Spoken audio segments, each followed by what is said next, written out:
Hello guys, this is How to Socials and today I'm going to show you how you can mute or unmute someone on Instagram. Now this is really simple, so let us not waste any more time and get right into it. So the first step is me searching for the person that I want to mute or unmute. For example, I'm going to just search for myself. And as you can see right here, I am currently following this account. If I press that button, it should give me a list of options. Add to close friends list, mute, restrict or unfollow. We are going to select mute, and here as you can see you can mute or unmute their posts and stories.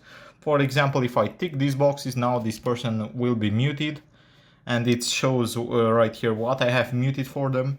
And if I want to unmute them, I just have to go back and basically untick the boxes. And after you've done this, you should have them unmuted or muted, whatever you want.